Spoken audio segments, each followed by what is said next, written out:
ఇంకెంతమంది పట్టుబట్టుకుంటారు? మీ మనసు కరగట్లేదా? ఇది భావ్యమేనా? ఇది ఆలస్యం అవడానికి 4 సంవత్సరాలు మీరు వచ్చి ఆ పార్టీతో తొత్తు పెట్టుకుని కార్యక్రమం చేస్తున్నానికి దీనికి మీ బాధ్యత లేదా? తెలుగుదేశం పార్టీది మీరు భాగస్వాములు కాదా?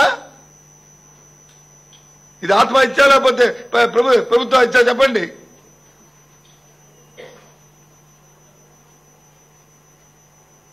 ఇంకెంతమందిని బాధేస్తుంది వాళ్ళ పరిస్థితులు, రాష్ట్రంలో పరిస్థితులు చూస్తుంటే. పెద్ద నేను చూశాను.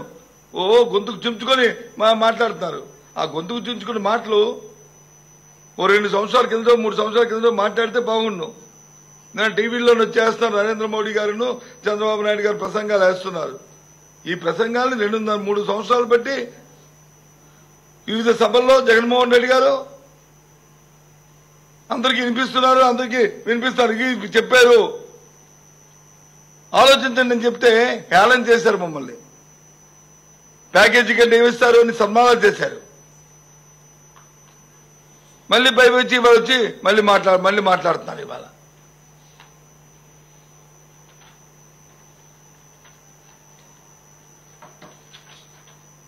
రాష్ట్రంలో వచ్చి 4 సంవత్సరాలు కలిసి ఉంటే రాష్ట్ర ప్రయోజనం అని చెప్పి ఆయన 4 సంవత్సరాలు కలిసి ఉన్నారంట. ఇప్పుడు ఎన్నికలు వచ్చాయి కాబట్టి 5వ సంవత్సరం మళ్ళీ రాష్ట్ర ప్రయోజనాల కోసం మళ్ళీ కొత్త అవతారంలో వచ్చి మళ్ళీ కొత్త వేషం మార్చి మళ్ళీ ముందుకు వస్తారట. ఆయనతో పాటు ఇంకో పార్టీ, ఆ పార్టీ నాయకుడు కూడా 4 సంవత్సరాలు వచ్చి కలిసి ఉండి ఇప్పుడు కొత్తగా వచ్చి ఇప్పుడు ప్రజలకు వచ్చి మన రోజు వచనాలు చెప్తారు కదా. ఏమొచ్చినా ప్రవచనాలు మాదిరిగా టీవీ వేస్తే ప్రవచనాలు చెప్తారు పవన్ కళ్యాణ్ గారు. ఒక పక్క ఇవన్నీ కూడా రాష్ట్ర ప్రజలు వినాలంటే ఈ నీసు కడుపు నింపుకొని అబద్దాలు వచ్చి నింపుకొని నిజాలు పెట్టి దాచుకొని ఊరుకోవాలంట. అవన్నీ సత్యాలు మిగతా వాళ్ళు మాట్లాడండి సత్య దూరాలు, వీళ్ళు మాట్లాడేది సత్యాలు. ఈ అసత్యాలన్నీ కూడా ఈ రకం. ఆ సభలో వచ్చి ఇంకోరు ఉన్నారు, ఇంకో నాయకుడు, ముఖ్యమంత్రి గారు తనయుడు మంత్రి గారు, ఈ మధ్య కొత్తగా మంత్రి ఆయన పెద్ద పిల్ల ఏదో అని చెప్తా కోతగనమన్నట్టు ఆయన అవినీతిలో వచ్చి ఎక్కడుంది. నా తాత వచ్చి చెడ్డీలు వేసుకున్నప్పుడు, నేను పుట్టినప్పుడు ఆ నాన్న వచ్చి చెడ్డీ వేసి ముఖ్యమంత్రి. అవును కరెక్టే, ముఖ్యమంత్రి కాదనడానికి అది చరిత్రది. ఈ చరిత్ర కాదనలేరు.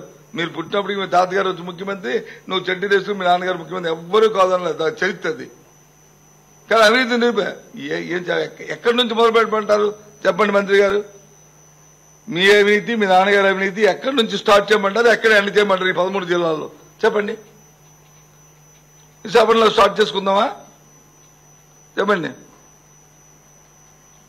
విశాఖపట్నంలో జరుగుతున్న భూముల కుంభకోణాలు, నేను పుట్టక ముందు నుంచి ఆ ప్రాంతంలో సర్క్యూట్ హౌస్ అనేది ఒక సర్క్యూట్ హౌస్ ఉంది.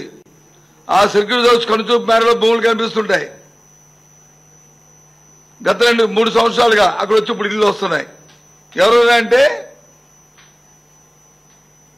ఈ మంది లోకేష్ గారి కుటుంబ సభ్యులు, లోకేష్ గారి చుట్టాలవి, లోకేష్ గారి పక్కాలవి, చంద్రబాబు నాయుడు పక్కాలవి, లేకపోతే చంద్రబాబు నాయుడు చుట్టాలవి, చంద్రబాబు పక్కాలవి. ఇది అవునా కాదా? ఇది వాస్తవం కాదా? ఉదయం తుఫాను వస్తే రికార్డులు మారిపోయింది, వాస్తవం కాదా? సిటీ దర్యాప్తు చేస్తే దర్యాప్తులో వచ్చి బయటికి రాని, వాస్తవం కాదా? మీరు మీ మంత్రులు గారు దోచు తిరిగిలేదు విశాఖపట్నాన్ని.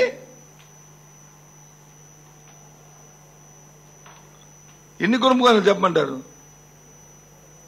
జాతీయ ప్రాజెక్టు కింద వచ్చి పొలంలో వస్తే సంవత్సరంన్నర ఒక పిడికి బుక్ కూడా ఇక్కట.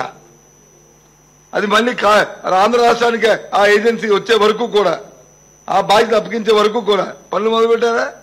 పెట్టలే.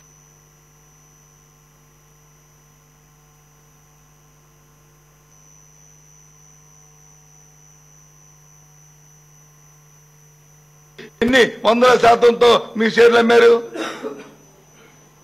ఏ రోజుకు స్ట్రెంగ్త్ అమ్మారు? అవి అమాయకులు మా ప్రజలు. ఇది వాస్తవం, ఇది అవినీతి కాదా?